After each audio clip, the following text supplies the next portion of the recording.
¿Qué tal, mis queridos amigos? ¿Cómo estáis? Espero que vaya muy bien por ahí. Pues hoy vamos a tocar otra vez el tema de la fiabilidad porque tenemos un estudio muy interesante con sus características propias, un estudio que viene de Inglaterra, como casi todos los que presento en estos vídeos, y es básicamente porque es allí a donde se hacen estos trabajos, que nos permiten pues tener un poco de luz sobre lo que funciona mejor, lo que funciona peor, y cada uno de ellos, lógicamente, tiene sus limitaciones y, como siempre digo, no son al 100% fiables ni son una Biblia. E igualmente, aquí aparece mucha gente que dice, yo tengo este coche que dices que va tan mal, le he hecho 200, 300.000 kilómetros, 100.000, estoy encantado con él, por supuesto. Estamos hablando de probabilidades de error, no significa que todos los coches se rompan ni que todos los coches vayan a fallar, pero en una muestra lo suficientemente grande sí que podemos ver cuáles tienen más tendencia al fallo y cuáles menos, y por lo tanto en ese aspecto es por lo que son interesantes estas listas, distando mucho de ser absolutamente certeras en la información que dan y además con muchos factores de desviación en las estadísticas, como el número de coches vendidos, como si son vehículos que vienen de algún lugar, la tirada que se hizo, etcétera, etcétera, etcétera. Y en este caso vamos a añadir un factor más, que es el factor subjetivo, porque la fuerza y también la debilidad de este estudio es que es una encuesta directamente a los particulares, es ni más ni menos preguntarle a la gente qué coche tienes, si tienes un coche comprado en los últimos 5 años y cuáles son las averías que has tenido. Esa es básicamente la base y la muestra son 13.000 usuarios, 13.000 vehículos que han sido estudiados y que han reportado información para poder saber exactamente qué es lo que se ha roto. En este estudio lo que han hecho es crear un ranking, como siempre. Yo cuando os cuente los coches mejores y peores de cada categoría, os voy a poner al final la lista completa para que podáis ver lo que hay entre medias, porque me voy a ceñir en los 3 mejores y en los 3 peores, pero luego os voy a poder mostrar la lista.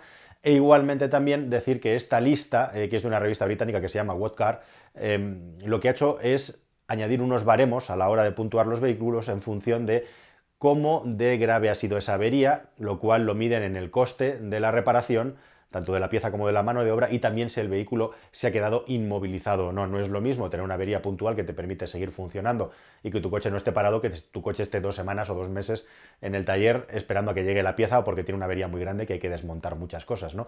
Así que eso también se ha tenido en cuenta a la hora de hacer estas listas y no solamente el número de fallos o averías que puede tener un coche, porque, empezando por ahí, los fallos y las averías pueden ser muy distintas y de muy dispares gravedades. Bien, dicho todo esto, hay muchas categorías, me voy a enceñir en las que más aplican a los automóviles que se venden en España y vamos a empezar por los coches pequeños, que justamente es una categoría que prácticamente ha desaparecido. ¿Estaréis de acuerdo conmigo? ¿Quién se compra hoy en día un coche pequeño? Antiguamente eran muy habituales, pero hoy en día los coches del segmento A prácticamente han desaparecido del mapa. Pero aún así, ¿cuáles son los vehículos más fiables en esta categoría? Bueno, pues empezando por los más fiables, en el puesto número 3 estaría el Volkswagen Up, que además coincide bastante con otros estudios y encuestas que se han hecho sobre este tipo de vehículos. El Up siempre aparece en las primeras posiciones. Además es un coche relativamente bien vendido en estas categorías, aunque desde luego no es un superventas, ninguno de estos coches lo es, pero el Up aparece como uno de los pequeños más fiables. Y es interesante porque en esta lista la han abierto un poquito más, algún coche un poco más grande, y ahora vais a ver cuál es el que falla más. En la segunda posición de entre los más fiables de la categoría de vehículos pequeñitos, que como digo están desapareciendo porque nadie paga ya lo que valen, estaría el Toyota Aygo, un coche que se desarrolló en su día en colaboración con PSA y que ha dado pues muy buen resultado, aunque bajo la marca Toyota es a donde da un resultado mejor. Y en la primera posición, ¿cuál es el coche más fiable de los pequeños según esta encuesta británica? Pues es el mismo modelo que el Volkswagen Up, pero en versión Skoda. El Skoda Citigo sería el campeón, el vehículo que menos fallos da, además con el añadido de que tanto el Skoda Citigo como el Toyota Aygo prácticamente no han reportado ni un solo fallo en el tiempo que se ha hecho esta encuesta. Recordad que estamos hablando de coches nuevos y de coches con al menos 5 años de vida desde que el usuario lo compró. Una longevidad en los vehículos que se han estudiado que está en muchos casos por debajo de los 5 años, y hay pocos coches que tengan más de 5 años, pero alguno hay. Y esto hay que tenerlo en cuenta también. Según la versión que compres, puedes tener mayor o menor fiabilidad. Bueno, si nos vamos al extremo contrario, ¿cuáles son los coches que han tenido más fallos y más problemas?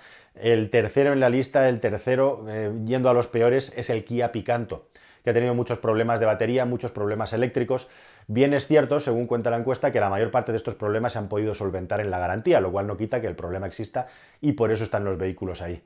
Igualmente el segundo es un vehículo que apenas es testimonial en España, es el Suzuki Ignis, un coche que también tiene problemas eléctricos. Los problemas eléctricos son prácticamente el número 1 junto con los problemas de infoentretenimiento. En este análisis se separa lo que son los problemas eléctricos de lo que son los eléctricos de los motores, que sería otra categoría, y ahí estaría el Suzuki Ignis en la segunda posición. Y en la primera posición, como el vehículo menos fiable de entre los vehículos baratos, estaría el Dacia Sandero, que es el que más fallos ha dado con mucha diferencia. La lista de fallos es extensa. Estamos hablando, por ejemplo, de fallos del embrague, estamos hablando, por ejemplo, de fallos de carrocería, desajustes, tanto en el interior como en el exterior, e igualmente fallos eléctricos relacionados con el motor y fallos relacionados con el sistema de infoentretenimiento. Así que estos son los coches más y menos fiables de esta categoría. Os pongo la lista completa para que la podáis revisar unos segundos. Vehículos, como digo, que desgraciadamente ya no se están vendiendo prácticamente porque bueno, pues la gente considera que por lo que cuestan merece la pena pagar un poco más y tener un coche un poquito más grande. Si queréis comprar algún coche, por cierto, nuevo, porque el vuestro ya está escacharrado, ya sabéis que carwow.es es el sitio donde puedes comparar los precios de los vehículos que a ti te interesan, directamente recibir las mejores ofertas de los concesionarios a un golpe de clic y sin que te estén machacando con llamadas, etcétera. Tú controlas todo el proceso de compra y es cuestión de 4 o 5 clics tener ya acceso al coche y poder conseguir tu mejor precio. Ya lo sabes, si quieres conseguir el mejor precio de tu coche, vas a carwow.es y lo consigues sin ningún esfuerzo y con la garantía de tener el precio más justo. Bueno, en la siguiente categoría vamos a hablar de vehículos compactos y las berlinas derivados de los compactos. Una de las cosas más interesantes para mí de este estudio, si me pusiera aquí a hablar de posibles fallos de cada modelo, es que tendría que hacer un vídeo por coche, porque si no esto sería eterno, pero una de las cosas más interesantes y que os voy a dar cuando ese dato está, es el ratio entre la probabilidad de averías en comprar un coche diésel y la probabilidad de averías de comprarlo gasolina. Normalmente los gasolinas tienen menos probabilidad, pero hay algunas excepciones y lo vais a ver a lo largo de la lista. Bueno, de los 3 coches más fiables, diríamos, de los coches populares no sub, en el número 3 están los Skoda Octavia de gasolina, que tienen una probabilidad de avería claramente inferior a los Skoda Octavia diésel. Y está dando un muy buen resultado en cuanto a fiabilidad y es llamativo porque supera a Volkswagen, incluso en algunos casos supera a Audi y SEAT siempre se queda como la última en términos de fiabilidad. Pero el Skoda Octavia de gasolina, pues prácticamente con una probabilidad, en este caso es muy pequeña la diferencia entre el gasolina y el diésel, ligeramente a favor del gasolina, pero una diferencia muy pequeñita. Y aquí una noticia llamativa y curiosa, y es que en la posición número 2, ¿quién se ha colado? Pues nada menos que un coche que tampoco considera mucha gente para comprar, pero sí que es cierto que no se ha oído que dé grandes problemas.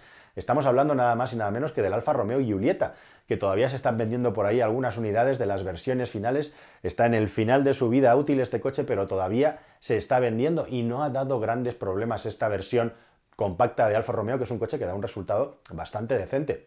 En este caso, en este vehículo, se han reportado algunos problemas de frenos, se han conocido algunos problemas de embrague, pero en general ha salido un coche bastante fiable como para ocupar nada menos que la posición número 2. Y en la posición número 1 también, según este estudio, esta encuesta hecha a los particulares, el ganador es el BMW Serie 1. Llamativo, ¿no? El BMW Serie 1 es el coche más fiable según los usuarios de Inglaterra que han participado en esta encuesta y que son los que menos fallos han comunicado.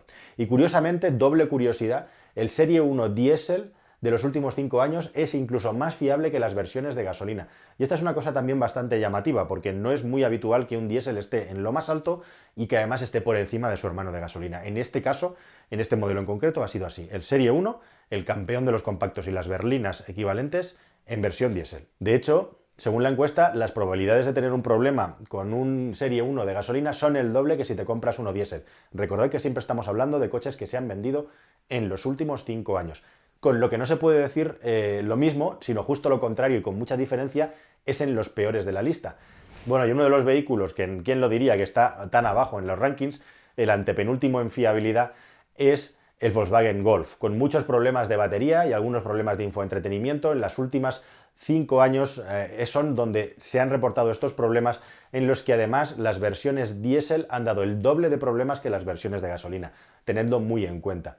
Y un coche del que tampoco se habla mucho y que parece un buen producto, pero que no ha dado mucha fiabilidad en los últimos 5 años, y está el segundo de los peores, es el Peugeot 308, con muchos problemas eléctricos y de suspensión, según lo que han relatado los usuarios que se han quejado de este vehículo. Pues el 308 en la segunda posición de los peores. Y el peor de todos, el que está a la cola del ranking en esta categoría, el Seat León. Un Seat León que, según el estudio, tiene 4 veces más opciones de romperse si lo compras en versión diésel que en gasolina. Aquí es todo lo contrario que con el líder de la categoría, el BMW Serie 1. Problemas sobre todo con la batería y por encima de todo con la batería, problemas eléctricos de motor, problemas eléctricos en general y problemas de infoentretenimiento y de conectividad son lo que más se ha comunicado como fallos en el Seat León diésel, que en este caso tiene muchos más fallos que cuando te compras este coche en versión de gasolina. Es muy interesante también ver cómo las categorías de vehículos híbridos y eléctricos, que son las dos últimas que me queda por comentar, tienen unos rankings de fiabilidad altísimos. Es decir, el peor de los eléctricos o de los híbridos en muchos casos es prácticamente igual de fiable que los vehículos que son de combustión, térmicos, y esto hay que tenerlo muy en cuenta de cara a valorar el ranking de cuáles son los más fiables. En el ranking de los vehículos eléctricos más fiables estaría el BMW i3, un coche que ya es un clásico de los vehículos eléctricos, que lleva muchos años en el mercado, y comentaba hace unos días con un experto de vehículos eléctricos que se dedica a desmontarlo, que es uno de los mejores coches eléctricos que ha visto en cuanto a calidad de construcción y concepción. Un coche muy interesante y probablemente muy adelantado a su tiempo. Sería el tercero más fiable. El segundo, el Hyundai Kona eléctrico, un coche que igualmente ha funcionado muy bien, aunque ojo, porque como sabréis algunos si seguís el canal, ha tenido una llamada a la revisión porque algunos se quemaban. Y es que el asunto de los coches eléctricos es bastante peliagudo. La mayoría son muy fiables, pero cuando tienes un problema con un coche eléctrico, normalmente prepárate para tener el coche mucho más tiempo de media en el concesionario o en el taller, a veces incluso meses, porque ni los servicios de postventa ni las propias marcas están todavía preparados para diagnosticar bien sus propios coches, y esto está pasando en el día a día, y los que se dedican a repararlo lo saben muy bien. Y en el puesto número 1 está ni más ni menos que el Tesla Model 3. Muy llamativo el Model 3, que ha tenido grandísimos problemas de fabricación, pero que parece que poco a poco, como os conté en el vídeo que saqué hace recientemente del Tesla Model 3, la calidad de fabricación es claramente superior a los que compraron el coche en los primeros 2 años, y ahora los usuarios están muy satisfechos con su Model 3, así que ahí está, en un merecido puesto número 1. Y si nos vamos a la lista de los vehículos eléctricos menos fiables, es una lista lógicamente muy interesante. Hay un coche que ya sabemos que da una lista de fallos bastante grande. El antepenúltimo en calidad es el Nissan Leaf, que aún así sigue teniendo un ranking, una posición muy alta de fiabilidad, pero son coches que tienen problemas de tipo eléctrico, no solamente con las baterías, que desfallecen muy rápido, especialmente en los Leaf más antiguos, sino también problemas eléctricos en general. Otro coche que ha entrado un poco como elefante en cacharrería en el mercado, y que en Inglaterra se ha vendido en cierto número, es el MG ZS, precisamente por eso de llevar el escudo, la marca de MG. El vehículo SUV eléctrico chino de baja calidad y de bajo precio, pues eso, no está entre los primeros desde luego en los rankings. Y luego por último, en primera posición, y el peor coche de todos los que se han medido aquí, casualmente tenemos uno en la primera posición y uno en la última posición, es el Tesla Model S. Un coche que, como sabréis, ha dado montones de problemas también en sus primeras generaciones y que todavía arrastra esas problemáticas, parece, y se sitúa como el primero en lo que se refiere a los que más problemas y averías dan. Eso sí, como digo, en general los coches eléctricos tienen una categoría de fiabilidad muy superior a los que no son eléctricos, pero por contra, cuando tenemos un problema, échate a temblar. Bueno, y por último tendríamos los vehículos híbridos. Aquí Toyota es el jefe. Los 3 coches que están en primera posición en cuanto a fiabilidad son coches de la marca Toyota. En el puesto número 3 el Toyota RAV4, en el puesto número 2 el Lexus NX, que ha entrado con mucha fuerza, y en el puesto número 1 el Toyota Yaris híbrido, que es un vehículo que tiene cosas muy interesantes en cuanto a fiabilidad y en cuanto a consumos, aunque bueno, tiene sus cosas también en cuanto a conducción, que por cierto, en el vídeo que os expliqué no hace mucho del nuevo Yaris, se han resuelto en buena medida. Así que el Yaris es un coche muy interesante en versión híbrida, especialmente si te lo compras en la versión actual. Y por último, ¿cuáles son los híbridos menos fiables? Pues tenemos en la posición número 3 el Toyota CHR.